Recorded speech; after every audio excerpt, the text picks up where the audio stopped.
কত ভালা ভালা সম্মত হয়েছে তোর লেগা।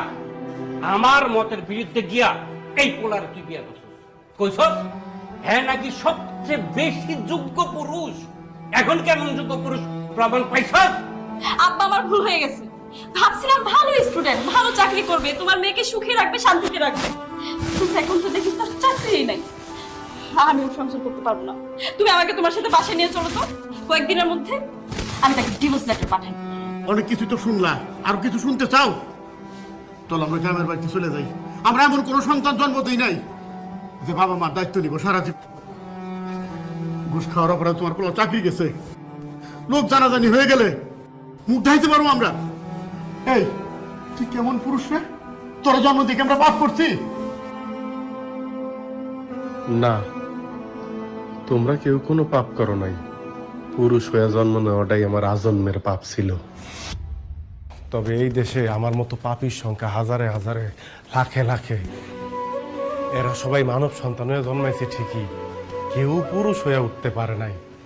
আর পুরুষ হয়ে না ওঠার যন্ত্রণা যে কত কঠিন, কত ভয়াবহ, প্রতিনিয়ত হারে হারে টের পাই। কারণ পুরুষের সাফল্যের ভাগ সবাই নিল, ব্যর্থতার ভাগ তো কেউ নিতে চায় না। কারণ সবাই মনে করে পুরুষ জন্মগ্রহণ করছে পরিবারের অন্যান্য সদস্যদের চাহিদা মেটানোর জন্য।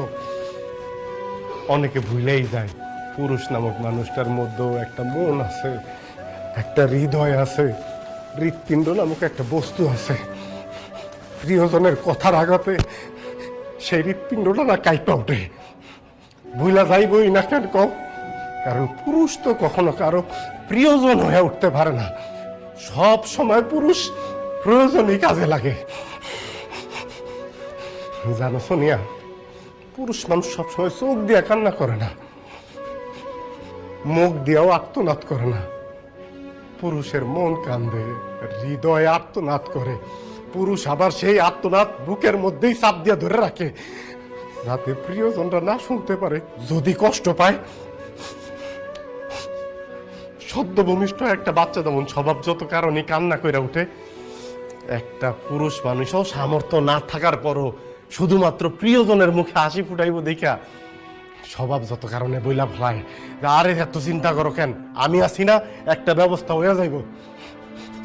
কিন্তু এই ব্যবস্থা করতে যায় ওই পুরুষ মানুষটা যে কত ধরনের অবস্থার মধ্যে দিয়ে যাইতে হয়, সেইটা কেবলমাত্র ওই পুরুষ মানুষটাই জানে।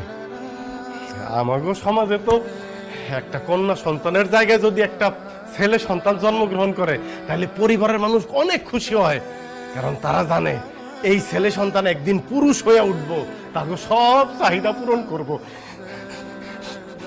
ছেলে সন্তানটা জন্মগ্রহণ করলে ওই দিন থেকেই শুরু হয় চাওয়া পাওয়ার হিসাব।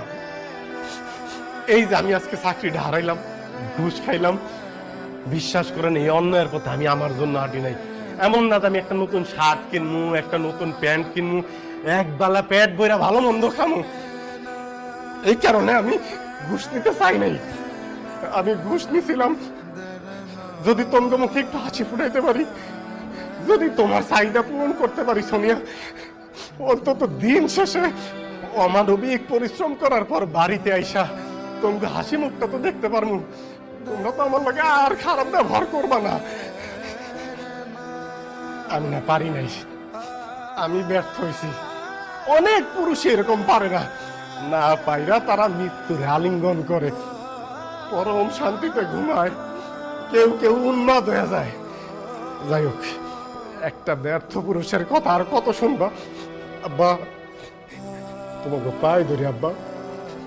সোনিয়া, তোমার কাছে আমার শেষ রিকোয়েস্ট, তোমরা এই বাড়ি ছেড়ে যাইও না। তোমরা কেন যাইবা? ব্যর্থ তো আমি, এই বাড়ি ছেড়ে আমি চলে যাইতেছি মৃত্যুর মিছিলে, অথবা পৃথিবীর উন্মাদ পাগলদের নামের তালিকায় কোনো একদিন হয়তো আমার নামও যোগ হইব। হোক, তোমরা তো ভালো থাকবা। তোমরা ভালো থাকলো আমি পাগল উন্মাদ হয়ে ভালো থাকবো। আমারও তোমরা মাফ করে দিও। আল্লাহর দোহাই লাগে, তুমি আর কোনো শব্দ বইলো না।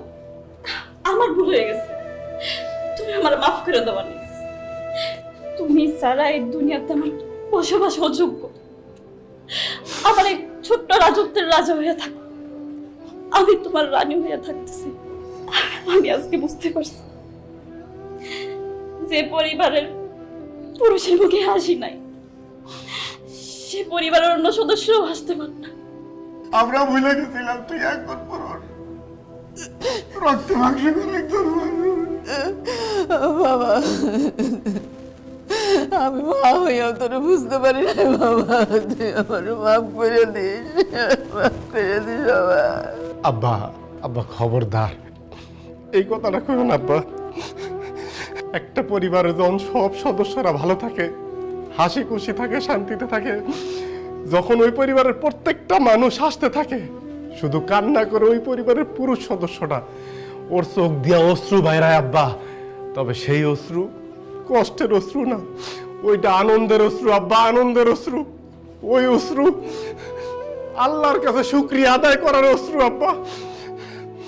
তোমরা যদি হাসি থাকো, খুশি থাকো, আমার চেয়ে সুখী পৃথিবীতে কেউ থাকবো না আব্বা, কেউ থাকবো না।